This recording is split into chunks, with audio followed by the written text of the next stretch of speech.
Study में आप सभी दोस्तों का स्वागत है। जैसा कि आपको पता है कि आपकी एग्ज़ाम काफ़ी नज़दीक आ गई है। 20 नवंबर की आपकी एग्ज़ाम है बीएसएफ आरओ एंड आरएम की, जिसमें आपके लिए मोस्ट इंपोर्टेंट में फिजिक्स के क्वेश्चन लेके आया हूं। आज की जो महामैराथन क्लास होने वाली है, जिसमें अपन प्लान बी स्टार्ट करेंगे, फिजिक्स का लेक्चर नंबर जिसमें प्लान बी स्टार्ट करेंगे। इसमें मिक्स प्रैक्टिस होगी। इसमें ऐसे मोस्ट इंपोर्टेंट क्वेश्चन कराए जाएंगे जो आपके रिवीजन के लिए मोस्ट इंपोर्टेंट है। इसमें आपका रिवीजन क्लास भी होगा। क्या होगा? रिवीजन क्लास भी होगा। इसलिए आप वीडियो को लाइक कीजिए, वीडियो को शेयर कीजिए। अपन रिवीजन क्लास और प्लान बी का जो फर्स्ट क्लास है उसको स्टार्ट करते हैं। स्क्रीन पे चलते बिना टाइम वेस्ट किए। अपन को स्पीड को भी मेंटेन रखना है। फर्स्ट क्वेश्चन क्या है, अपनी स्क्रीन पे थोड़ा तेज तेज करेंगे। L/R की विमा किसके बराबर होती है? ये एग्जाम का डायरेक्ट क्वेश्चन है, हिट क्वेश्चन है, एग्जाम का डायरेक्ट क्वेश्चन PYQ है। ये सभी PYQ क्वेश्चन लेके आया हूँ। L/R जो विमा होती है वो हमेशा आपको याद रखना है किसके? टाइम के बराबर होती है। किसके? टाइम के बराबर होती है। राइट आंसर क्या हो जाएगा? समय की विमा के बराबर होती है। किसके? समय की विमा। बल की विमा क्या होती है? आपको पता होना चाहिए। M1 L1 T-2 यह होती है। जो ऊर्जा की विमा होती है यह भी आपको बताना है क्या होती है। M1 L2 T-2 होती है। ये आपकी दो विमा क्या है, मोस्ट इंपोर्टेंट है। जो प्लांक नियतांक होता है उसकी विमा क्या होती है? उसका जो मात्रक होता है जूल डॉट सेकंड होता है। जूल की जो विमा होती है वो क्या होती है? M1 L2 T-2 मल्टीप्लाई यानी डॉट क्या हो जाएगा, सेकंड की क्या हो जाएगी, एक T1 और, तो कितना हो जाएगा, M1 L2 T-1 हो जाएगा। ये किसकी होती है? प्लांक कांस्टेंट या फिर कोणीय वेग की। अगले क्वेश्चन की ओर बढ़ते हैं। अगला क्वेश्चन क्या अपना मोस्ट रिपीटेड क्वेश्चन क्या है जो कि आपकी एग्जाम में पूछा ही जाता है? जूल डॉट सेकंड निम्न में से किसकी इकाई है? यानी जूल गुणा सेकंड निम्न में से किसकी इकाई है, किसका मात्रक है? ये आपके एग्जाम में डायरेक्ट पूछा जाता है। ये दो चीजों का मात्रक होता है। किसका? कोणीय संवेग अर्थात कोणीय संवेग का होता है, और ये किसका होता है? प्लांक कांस्टेंट यानी प्लांक नियतांक का होता है। डायरेक्ट आपको पूछा जाता है। प्लांक नियतांक की जो विमा है वो मात्रक से संबंधित क्वेश्चन पूछे जाते हैं आपके एग्जाम में। लेकिन जो मोस्ट इंपोर्टेंट क्वेश्चन पूछे जाते हैं वो किससे पूछे जाते हैं? प्लांक नियतांक से। तो राइट आंसर क्या हो जाएगा? कोणीय संवेग की भी यही होती है और प्लांक नियतांक की भी यही होती है। आपको पता होना चाहिए। रेखीय संवेग जो लीनियर मोमेंटम होता है उसका जो फॉर्मूला होता है वो होता है P = mv। m क्या है? मास है। v क्या है? वेलोसिटी है। p क्या है? मोमेंटम। ये मोमेंटम कौन सा है? लीनियर मोमेंटम यानी रेखीय संवेग। आपको पता होना चाहिए। राइट आंसर इसका क्या हो जाएगा? C हो जाएगा। ऊर्जा का जो मात्रक होता है वो जूल होता है। शक्ति का जो मात्रक होता है वो वॉट होता है। ये आपकी रिवीजन क्लास है। इसमें ऐसे शॉर्ट क्वेश्चन भी आपके लिए लेके आया हूँ जो आपकी एग्जाम दृष्टि से मोस्ट इंपोर्टेंट है, जिनको मैं आपको बताता रहता हूँ। अगले क्वेश्चन पे चलते हैं। अगला क्वेश्चन मोस्ट रिपीटेड क्या है? निम्न में से कौन सी एक सदिश राशि है? एक सदिश राशि बताना है। संवेग है, विभव है, शक्ति है या फिर कार्य है? सबसे पहले कार्य जो होता है वो क्या होता है? W = क्या होता है? F vector dot S vector होता है। तो ये तो रॉन्ग हो जाएगा। क्यों? कभी भी दो सदिश राशियों का जो डॉट प्रोडक्ट होता है उनसे एक अदिश राशि प्राप्त होती है। क्या होती है? एक स्केलर क्वांटिटी प्राप्त होती है, अदिश राशि। तो डी तो इसका रॉन्ग हो जाएगा। शक्ति जो होती है वो भी क्या होती है? एक प्रकार की अदिश राशि होती है। विभव भी एक प्रकार की क्या होती है? अदिश राशि। जो मोमेंटम होता है वो क्या होती है? एक प्रकार की वेक्टर क्वांटिटी होती है। राइट आंसर क्या हो जाएगा? ए हो जाएगा। मोमेंटम कैसे होती है आपको बताता हूँ। जो संवेग होता है वो कैसे होता है? जो संवेग का जो फॉर्मूला होता है वो होता है mv। क्या होता है? mv। अपन वेक्टर लगाते हैं तो अपन मास पे वेक्टर नहीं लगाते, अपन वेलोसिटी पे लगाते हैं। क्यों? क्योंकि जो मास होता है उसका क्या होता है? डायरेक्शन और मैग्नीट्यूड। यानी मास क्या होता है? कांस्टेंट होता है। आपको पता होना चाहिए मास क्या होता है? कांस्टेंट होता है। इसकी कोई डायरेक्शन नहीं होती है। तो अपन कभी भी संवेग की यदि डायरेक्शन ज्ञात करते हैं तो वो वेलोसिटी के थ्रू ज्ञात की जाती है। किसके थ्रू? वेलोसिटी के थ्रू। अर्थात जो वेलोसिटी की दिशा किस तरफ होगी, पश्चिम में होगी, पूर्व में होगी, किस तरफ भी होगी, नॉर्थ साउथ किस तरफ भी होती है, उसके हिसाब से अपन मोमेंटम यानी लीनियर मोमेंटम की दिशा, डायरेक्शन का पता लगाते हैं। अगले क्वेश्चन की ओर बढ़ते हैं। अगला क्वेश्चन क्या है अपनी स्क्रीन पे? यह भी मोस्ट इंपोर्टेंट क्वेश्चन है। दो सदिशों का अपन यदि सदिश गुणनफल दोनों सदिशों से किस कोण पर होता है? यदि अपन दो सदिश है, ए वेक्टर और बी वेक्टर है, इनका अपन क्रॉस प्रोडक्ट करते हैं। क्रॉस प्रोडक्ट को अपन बोलते हैं सदिश गुणनफल। सदिश गुणनफल करते हैं तो इनके मध्य जो कोण बनता है वो कितना बनता है? 90 डिग्री। आपको याद रखना है क्रॉस से कभी भी एंगल पूछा जाता है तो उसमें 90 बनता है। कितना? 90। राइट आंसर क्या हो जाएगा? इसका सी हो जाएगा। अगले क्वेश्चन की ओर बढ़ते हैं। अगला क्वेश्चन क्या है अपनी स्क्रीन पे? ये मोस्ट इंपोर्टेंट क्वेश्चन है। यह आपके किसी भी एग्जाम को नहीं छोड़ा है। ये इतना छोटा क्वेश्चन दिखता है कि इसको अक्सर बच्चे क्या भूल जाते हैं, लेकिन ये एग्जाम में छप जाता है। इसलिए आपको इसको याद रखना है, इस पे लगा लेना है। बीएसएफ आरओ एंड आरएम के लिए मोस्ट इंपोर्टेंट। तो क्या है? वेग समय ग्राफ। वेग समय ग्राफ ये क्या है? अपना वेलोसिटी है, क्या है? वेग है। और ये क्या है? अपना टाइम है। इसके मध्य अपन ग्राफ बनाते हैं तो अपने को क्या प्राप्त होता है? एक्सिलरेशन, त्वरण प्राप्त होता है। एक्सिलरेशन प्राप्त होता है। कैसे? क्योंकि जो एक्सिलरेशन का फॉर्मूला होता है वो क्या होता है? v अपॉन टी, यानी वेग अपॉन में समय होता है, आपको पता होना चाहिए। तो वेग समय ग्राफ किसको निरूपित करता है, इसका जो प्रवणता होता है, इसका जो ढाल होता है, ढाल यानी स्लोप जो एम होता है, टेन थीटा होता है, वो किसको प्रतिरूपित करता है, त्वरण को करता है, एक्सेलरेशन को करता है। राइट आंसर इसका क्या हो जाएगा, डी हो जाएगा। अगले क्वेश्चन की ओर बढ़ते हैं। अगला क्वेश्चन क्या है अपनी स्क्रीन पे, गुरुत्व के अधीन मुक्त रूप से गिरती हुई वस्तु का एक समान क्या होता है। गुरुत्व के अधीन यदि कोई वस्तु है वो नीचे की तरफ गिर रही है तो उसमें क्या होता है, ए इज इक्वल टू जी होता है, ये आपको पता होना चाहिए। तो इसमें कांस्टेंट चीज क्या होती है, एक्सेलरेशन होती है। क्या होती है, एक समान क्या होती है, एक्सेलरेशन। क्या होता है, त्वरण होता है। राइट आंसर इसका क्या हो जाएगा, ए हो जाएगा। मोमेंटम नहीं होता है, वेलोसिटी नहीं होता है, तो राइट आंसर ए हो जाएगा। अगला क्वेश्चन क्या है, किसी गतिमान पिंड का त्वरण, अगला क्वेश्चन क्या है, किसी गतिमान पिंड का त्वरण निम्न में से किस ढाल द्वारा निरूपित होता है। यह आपको क्वेश्चन थोड़ा घुमा के पूछा गया है। पहले पूछा गया था वेग समय ग्राफ किसको निरूपित करता है, वेग समय ग्राफ का जो स्लोप होता है, जो ढाल होता है, वो किसको निरूपित करता है। अब क्या पूछा गया कि जो किसी गतिमान पिंड का जो त्वरण होता है वो क्या करता है, जो एक्सेलरेशन होता है उसका जो स्लोप होता है वो किसको निरूपित करता है।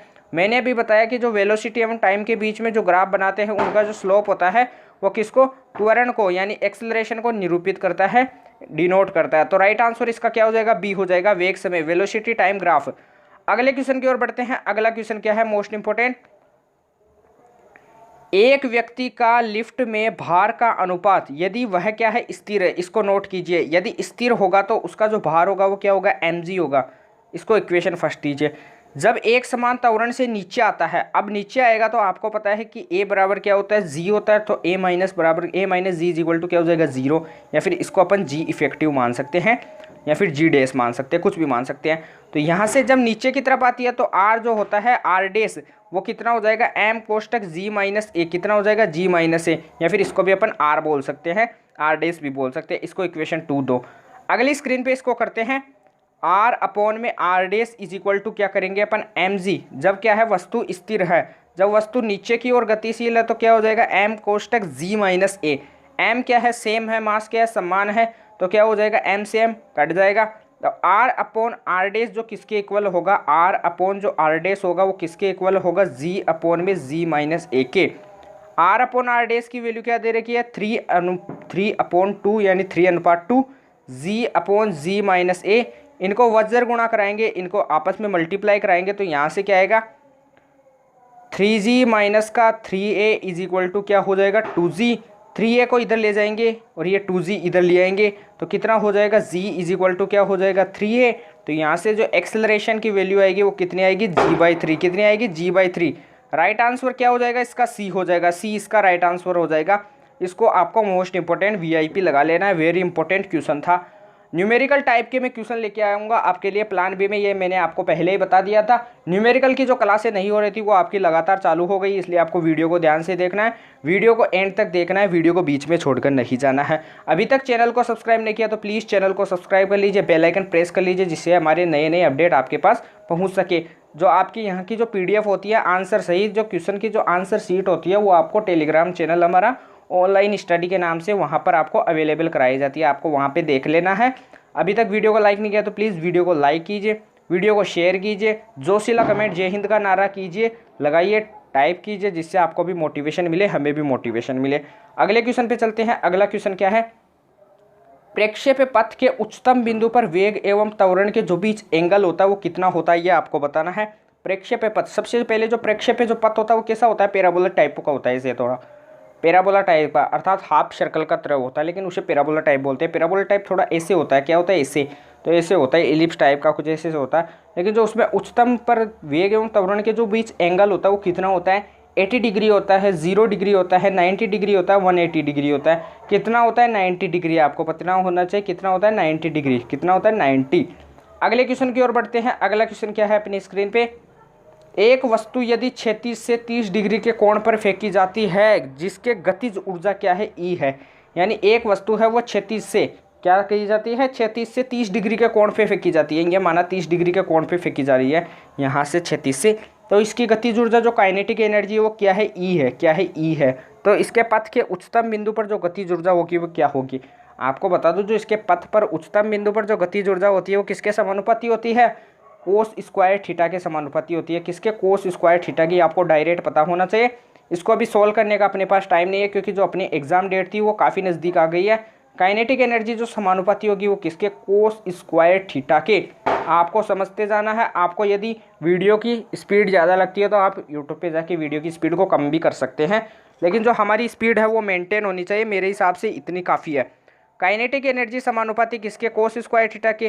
तो कोस स्क्वायर थीटा की वैल्यू कितनी है, 30 डिग्री। कितनी है, 30 डिग्री। यहाँ से अपन क्या करेंगे, काइनेटिक एनर्जी समानुपाती किसके, कोस स्क्वायर 30 की वैल्यू कितनी, √3/2। ये कितना हो जाएगा, 3/4। राइट आंसर क्या आ जाएगा इसका, बी आ जाएगा, 3:4 या फिर 3/4। अगले क्वेश्चन पे बढ़ते हैं। अगला क्वेश्चन क्या है अपनी स्क्रीन पे, ये भी मोस्ट इंपोर्टेंट घर्षण से रिलेटेड क्वेश्चन है, ये आपको पता होना चाहिए। घर्षण में क्या होता है, घर्षण हमें चलने में सहायता करता है, हमें लिखने में सहायता करता है, ये आपको पता होना चाहिए। चिकनी सतह पर चलते समय गिरने से बचने के लिए हम छोटे छोटे कदम लेते हैं। क्यों लेते हैं, ताकि हम गिर नहीं पाए। छोटे छोटे कदम लेने से क्या होता है ये आपको बताना है। एग्जाम में आपसे पूछा जाता है कि अपन छोटे छोटे कदम लेते हैं क्योंकि अपन गिरते नहीं है। ये गिरते नहीं है, इनका जो कारण होता है वो क्या होता है, अधिक अभिलंब प्रतिक्रिया बल लगता है, या फिर कब अभिलंब प्रतिक्रिया बल लगता है, या फिर कम घर्षण बल लगता है। आपको बताना है उसमें अधिक अभिलंब प्रतिक्रिया बल लगता है। इसके आगे थोड़ा बल ओ लिख लेना, फोर्स ओ लिख लेना, आपको पता होना चाहिए। अधिक जो अभिलंब प्रतिक्रिया बल लगता है, अपन छोटे छोटे कदम लेते हैं, उनके कारण क्या होता है, जो घर्षण होता है वो उत्पन्न हो जाता है और अपन गिरने का अपने का जो चांस हो जाता है वो कम हो जाता है, अपन गिरते नहीं है। राइट आंसर इसका क्या हो जाएगा, ए, अधिक अभिलंब प्रतिक्रिया बल के कारण। अगले क्वेश्चन की ओर बढ़ते हैं। अगला क्वेश्चन क्या है, यदि घूमते हुए टेबल पर एक मनुष्य अपना हाथ फैलाकर चक्रानी गति, यहाँ पे लिख लेना चक्कर की गति कर रहा हो, तब वह अपने हाथ को घुमाएगा तो उसके चक्रण की जो दर होगी, यानी जो घूम रहा है चक्री गति कर रहा है उसके साथ साथ वह अपने हाथ को घुमाता है, तो उसकी जो चक्रानी दर होगी वो क्या होगी, बढ़ जाएगी, घट जाएगी, शून्य हो जाएगी, या फिर इनमें से कोई नहीं, क्या हो जाएगी, बढ़ जाएगी। राइट आंसर इसका क्या हो जाएगा, ए हो जाएगा। अगले क्वेश्चन की ओर बढ़ते हैं। अगला क्वेश्चन क्या है अपनी स्क्रीन पे, क्वथनांक पर किसी द्रव्य का जो पृष्ठ तनाव होता है वो कितना होता है, आपको बताना है। क्वथनांक पर किसी द्रव्य का जो पृष्ठ तनाव सरफेस टेंशन होता है वो कितना होता है। सबसे पहले जो पृष्ठ तनाव होता है सरफेस टेंशन, इसका जो फॉर्मूला होता है वो क्या होता है, फोर्स अपॉन में एरिया, बल बटे क्षेत्रफल, सॉरी बल बटे लंबाई होता है, बल बटे क्षेत्रफल नहीं होता, बल बटे लंबाई, एफ अपॉन में लेंथ होता है, जो दाब होता है उसका होता है फोर्स अपॉन में एरिया, बल बटे क्षेत्रफल, आपको पता होना चाहिए। सरफेस टेंशन क्या होता है, क्वथनांक पर अनंत होता है, शून्य होता है, दोनों होता है, या फिर नन ऑफ दिस, कितना होता है, अनंत होता है या फिर शून्य होता है, आपको बताना है कमेंट करके क्या होता है। इसमें थोड़ा मिस्टेक है, इसमें क्या होता है, शून्य होता है या फिर अनंत होता है, इसमें क्या होता है, अनंत होता है, सॉरी इसमें क्या होता है, अनंत होता है। राइट आंसर इसका क्या हो जाएगा, ए हो जाएगा। अगले क्वेश्चन की ओर बढ़ते हैं। अगला मोस्ट इंपोर्टेंट रिपीटेड क्वेश्चन है जो कि आपकी एग्जाम में अक्सर बार पूछा ही जाता है। एक हल्के और एक भारी पिंड है, यानी एक एम द्रव्यमान का है और एक क्या है, कैपिटल एम द्रव्यमान का है। ये क्या है, हल्का है और ये क्या है, भारी है। तो आपको पूछ रहा है कि इनका जो मोमेंटम है वो क्या है, सेम है, मोमेंटम क्या है, समान है। तब आपको बताना है कि जो इनकी काइनेटिक एनर्जी होगी वो क्या होगी। आपको ऐसे याद रखना है कि जो हल्की वस्तु होती है उनको अपन काफ़ी तेज फेंक सकते हैं, उनकी जो गतिज ऊर्जा होती है, उनकी जो वेलोसिटी होती है वो क्या होती है, मैक्सिमम होती है। तो हल्की वस्तु जो होगी उनकी जो काइनेटिक एनर्जी होगी, हल्की वस्तु की जो काइनेटिक एनर्जी होगी वो क्या होगी, मैक्सिमम होगी। क्वेश्चन में क्या है, भारी वस्तु की गतिज ऊर्जा कम होगी। सॉरी यहाँ पे आप एक ऑप्शन में लिख लेना हल्की वस्तु की, अपन दोनों ऑप्शन ऐसे लग दिए, हल्की वस्तु की गतिज ऊर्जा कम होगी, भारी वस्तु की गतिज ऊर्जा कम होगी। हल्की वस्तु की तो गतिज ऊर्जा का मैक्सिमम होगी, ये मैंने आपको बता दिया, तो इसका राइट आंसर बी हो जाएगा। यानी भारी जो वस्तु होगी उसकी गतिज ऊर्जा क्या होगी, कम होगी। क्यों, क्योंकि हल्की की ज़्यादा होगी, हल्की को तेज फेंक सकते हैं लेकिन भारी को अपन ज़्यादा दूर भी नहीं फेंक सकते और ज़्यादा तेज भी नहीं फेंक सकते। इसका राइट आंसर क्या हो जाएगा, बी हो जाएगा। अगले क्वेश्चन की ओर बढ़ते हैं। अगला क्वेश्चन मोस्ट इंपोर्टेंट है, घर्षण बल एक प्रकार का कैसा बल है, ये आपको बताना है। और ये तो आपको क्या है, HW है, आपका क्या है, HW है। लेकिन जो मैं बता रहा हूँ शान बल, जो शानता या फिर शान बल होता है वो क्या है, एक प्रकार का क्या है, ये नॉन कंजर्व यानी क्या है, असंरक्षी बल है। क्या है, असंरक्षी बल है, ये आपको पता होना चाहिए। ये आपकी एग्जाम का डायरेक्ट डिट्टो क्वेश्चन है, यह आपका HW का क्वेश्चन है। इसको आपको कमेंट बॉक्स में टाइप करना है, आंसर इसका बताना है। यदि जो आंसर बताएगा उसी को मैं मानूंगा कि वो अपनी स्टडी को जारी रख रहे हैं। और जो नहीं बताएगा वो उनको मैं ऐसे समझूंगा कि वो वीडियो को एंड तक भी नहीं देखते, बीच में छोड़कर चले जाते हैं। अगले क्वेश्चन पे चलते हैं। अगला क्वेश्चन क्या है अपनी स्क्रीन पे, ये भी मोस्ट इंपोर्टेंट क्वेश्चन है। जड़त्व आघूर्ण का जो एसआई मात्रक होता है वो क्या होता है, आपको बताना है। जड़त्व आघूर्ण का जो एसआई मात्रक होता है वो क्या होता है, केजी मीटर स्क्वायर। क्या होता है, केजी मीटर स्क्वायर। क्या होता है, kg metre square. Right answer इसका क्या हो जाएगा, केजी मीटर स्क्वायर। बल का जो मात्रक होता है वो क्या होता है, न्यूटन होता है। दाब का जो एसआई मात्रक होता है वो क्या होता है, पास्कल होता है, पास्कल होता है। शक्ति का जो एसआई मात्रक होता है वो क्या होता है, वोट होता है। आपको पता होना चाहिए क्या होता है, वोट होता है। प्रतिरोध का जो एसआई मात्रक होता है वो क्या होता है, ओम होता है। क्या होता है, ओम होता है। ओम का जो सिंबल होता है वो कैसे होता है, ये भी आपको पता होना चाहिए, ऐसे होता है। एक्सल बराबर क्या होता है, एक्स सिद्धार्थीय प्रतिघात प्रेरणीय प्रतिघात के बराबर होता है, तो ये अनुनाद की कंडीशन आती है। इससे मोस्ट इंपोर्टेंट क्वेश्चन आपके एग्जाम में बनाए जाते हैं। जैसे कैसे बनाए जाते हैं, वीमा से रिलेटेड बताता हूँ आपको। फ्रीक्वेंसी क्या होती है, 1/2π√LC होती है। आपको एग्जाम में दिया हुआ होता है, आपका क्वेश्चन होता है 1/2π√LC है, तो इसकी वीमा बताइए। तो इसकी वीमा किसके बराबर होगी, फ्रीक्वेंसी के बराबर। ये फॉर्मूला होता है, एफ फ्रीक्वेंसी थी, यहाँ पे क्या था, F is equal to 1/2π√LC। यहाँ पे 2 था, यहाँ पे पाई था। एफ क्या है, फ्रीक्वेंसी। फ्रीक्वेंसी बराबर क्या होता है, 1 टाइम पीरियड, 1 आवर्तकाल। तो इसका क्या हो जाएगा, टी इनवर्स। तो इसकी जो वीमा होगी, जो फ्रीक्वेंसी की होगी, टी इनवर्स वही होगी, आपको पता होना चाहिए। अगले क्वेश्चन पे चलते हैं। अगला क्वेश्चन क्या है, रिपीटेड। ये भी मोस्ट इंपोर्टेंट क्वेश्चन है। सबसे पहले बनाना है आपको, पृथ्वी के लिए जो पलायन वेग एस्केप वेलोसिटी का जो मान होता है वो क्या होता है। पलायन वेग और ऑर्बिटल वेलोसिटी में जो संबंध होता है वो क्या होता है, v is equal to √2v0। इससे मोस्ट इंपोर्टेंट एग्जाम में क्वेश्चन बनाए जाते हैं। आपसे पूछा जाता है कि जो अर्थ पर यानी चंद्रमा पर पलायन वेग और पृथ्वी पर पलायन वेग का जो अनुपात होता है वो क्या होता है। इनसे ये क्वेश्चन बनाए जाते हैं, v और v0 से, आपको पता होना चाहिए। चंद्रमा पर जो पलायन वेग का जो मान होता है वो क्या होता है, 2.4 किलोमीटर पर सेकंड, अर्थात 2.4 किलोमीटर पर सेकंड होता है। 11.2 किलोमीटर पर सेकंड जो होता है वो किसके लिए होता है, अर्थ के लिए होता है, अपनी पृथ्वी के लिए होता है, आपको पता होना चाहिए। अगले क्वेश्चन पे बढ़ते हैं। अगले क्वेश्चन पे चलते हैं। अगला क्वेश्चन क्या है अपनी स्क्रीन पे, अतिचालक पदार्थ की जो चालकता होती है वो क्या होती है, आपको बताना है। अनंत होती है, शून्य होती है, दोनों होती है, या फिर नन होती है। क्या होती है, जो अतिचालक पदार्थ होता है, जो क्या होता है, एक प्रकार का जो अतिचालक पदार्थ होता है उसकी जो चालकता होती है वो कितनी होती है, अनंत होती है। कितनी होती है, अनंत। इसका राइट आंसर क्या हो जाएगा, ए हो जाएगा। आपसे एक क्वेश्चन आपको कमेंट बॉक्स में टाइप करके बताना है, एग्जाम्पल लिख के लिख लीजिएगा। सबसे अधिक जो प्रत्यास्थ होता है, सबसे अधिक प्रत्यास्थ, सॉरी मैं इसको ही बता देता हूँ, सबसे अधिक जो प्रत्यास्थ पूछा जाता है, प्रत्यास्थ लिख लेना, यानी कठोर कौन होता है, वो स्टील होता है। क्या होता है, स्टील होता है। आपको एग्जाम में पूछा जाता है, इसका आंसर क्या हो जाएगा, स्टील। सबसे अधिक प्रत्यास्थता किसकी है, स्टील की है, आपको पता होना चाहिए। ये एग्जाम का डायरेक्ट क्वेश्चन है, इसको मैंने बता दिया है। अगले क्वेश्चन पे चलते हैं। अगला क्वेश्चन क्या है, किसी स्थान पर भूचुंबकीय क्षेत्र ऊर्ध्वाधर घटक से √3 गुना है, अर्थात जो हॉरिजेंटल घटक है वो किससे, वर्टिकल घटक से कितना है, √3 गुना है। अर्थात जो BH है, BH है हॉरिजेंटल है, वो कितना है, √3 BV, अर्थात वर्टिकल के घटक के बराबर है, √3 के। तो यहाँ से अपन क्या निकाल लेंगे, BV अपॉन में BH की जो अनुपात निकालेंगे वो कितना हो जाएगा, 1/√3। इसको इक्वेशन फर्स्ट दीजिए, इसको इक्वेशन 2 दीजिए।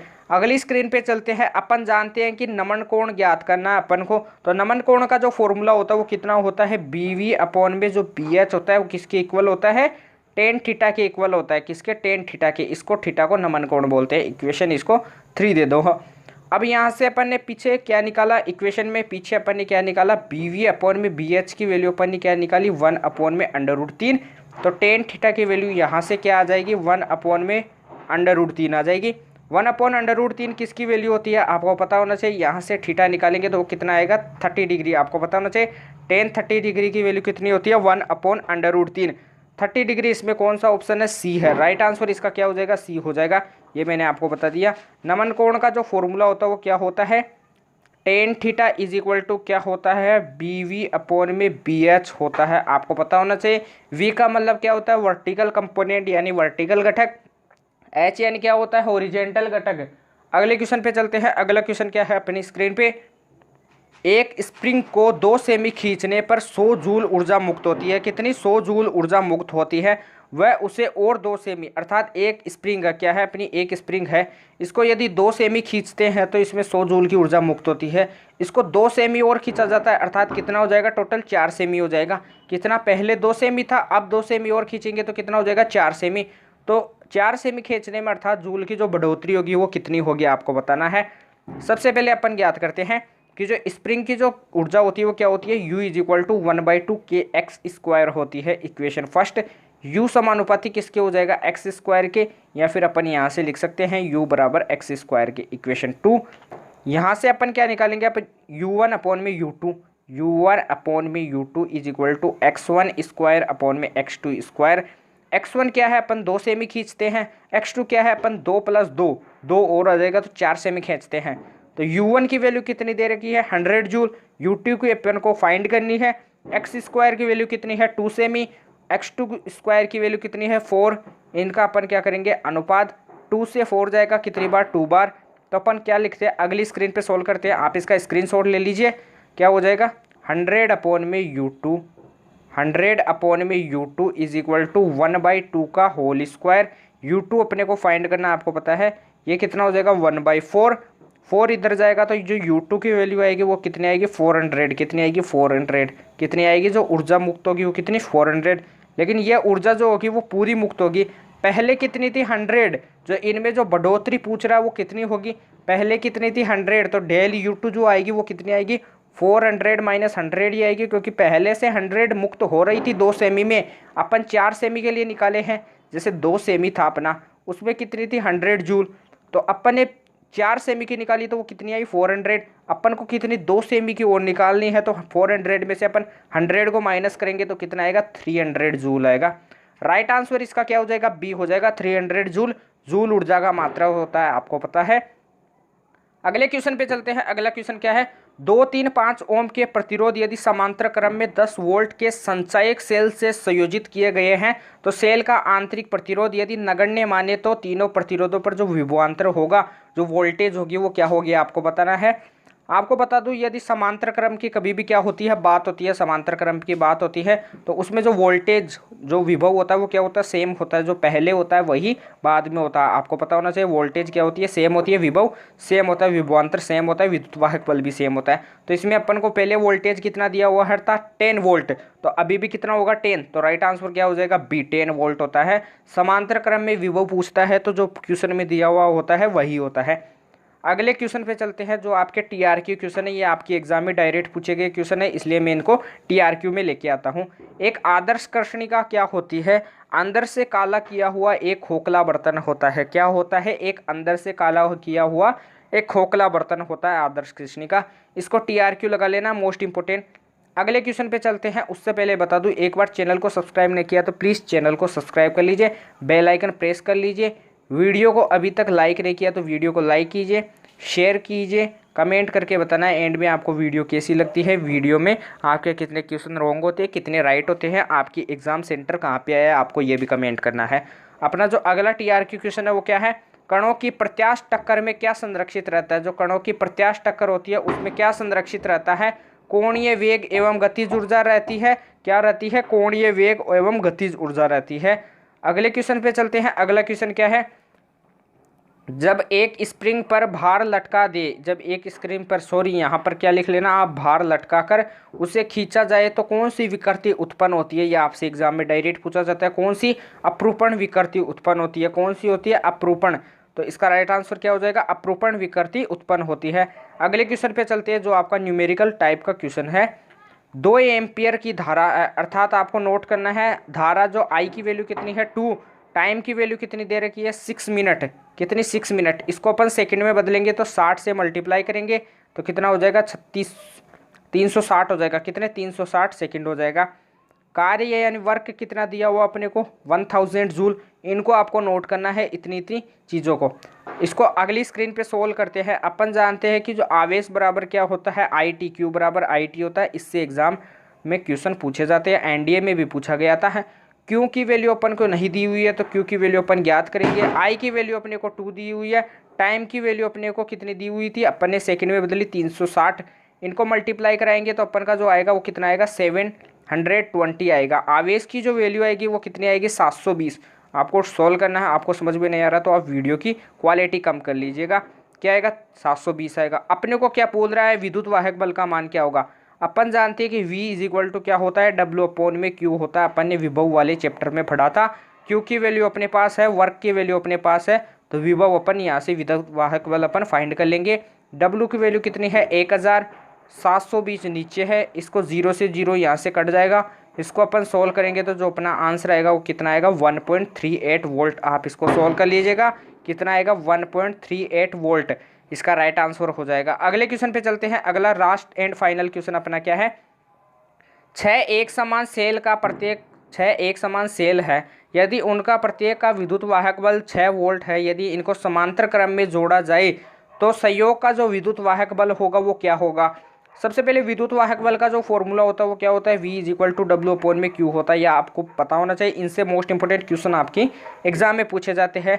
लेकिन जो ये क्वेश्चन था थोड़ा अलग था, आपको बोल रहा है कि किसमें समांतर क्रम में। मैंने अभी बताया कि समांतर क्रम में विभव का मान क्या होता है, सेम होता है। यदि विभव का मान 6 वोल्ट दिया हुआ तो उसके बाद भी क्या होगा, संयोग के बाद भी विभव का मान 6 वोल्ट ही रहेगा। राइट आंसर इसका क्या हो जाएगा 6 वोल्ट। अगले क्वेश्चन पे चलते हैं। अगला क्वेश्चन क्या है अपनी स्क्रीन पे, 100 वाट का बल्ब यानी जो पावर दे रखी है वो कितनी दे रखी है 100 वोट। कितनी दे रखी है 100 वोट दे रखी है। वोल्टेज कितनी दे रखी है, विभव की वैल्यू वोल्टेज की वैल्यू 250 वोल्ट दे रखी है। अपने को रजिस्टेंस प्रतिरोध का वैल्यू ज्ञात करना है। पावर का जो फॉर्मूला होता है वो मैं आपको अक्सर बताता हूँ, P = VI होता है और ये क्या होता है V²/R होता है।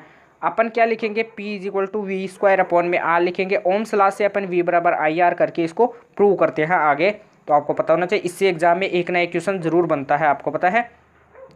P बराबर क्या होता है V²/R, इसको अपन यहाँ पे लिखते हैं। P = क्या हो जाएगा V²/R, इस फॉर्मूले को अपन लेते हैं। तो यहाँ से अपने को रजिस्टेंस प्रतिरोध का मान ज्ञात करना है, तो V²/P।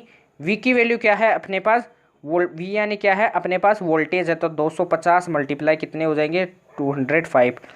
नीचे क्या है पावर कितनी है 100, 2 जीरो से 2 जीरो चले जाएंगे, इनको अपन आपस में मल्टीप्लाई कराएंगे तो 25 × 25 कितना हो जाएगा 25 × 25, अर्थात जो 25 का स्क्वायर होता है वो कितना होता है 625, 625 होता है। राइट आंसर कितना हो जाएगा 625 ओम। अगले क्वेश्चन की ओर बढ़ते हैं। अगला क्वेश्चन क्या है, चुंबकीय द्विध्रुव आघूर्ण एक प्रकार की कैसी राशि है, आपको बताना है। आपको ऑप्शंस में कैसे दिया हुआ होता है, सदिश राशि, अदिश राशि या फिर प्रदिश राशि। जो चुंबकीय द्विध्रुव आघूर्ण होती है वो कैसी होती है, एक प्रकार की सदिश राशि होती है। कैसी, वेक्टर क्वांटिटी होती है, इसमें दिशा का ज्ञान होता है, आपको पता होना चाहिए। अगले क्वेश्चन पे चलते हैं। अगला क्वेश्चन क्या है, लास्ट एंड फाइनल क्वेश्चन है आपका। फेराडे का नियम जो होता है वो किससे संबंधित होता है, किससे, ऊर्जा संरक्षण से नियम के संबंधित होता है, आपको पता होना चाहिए।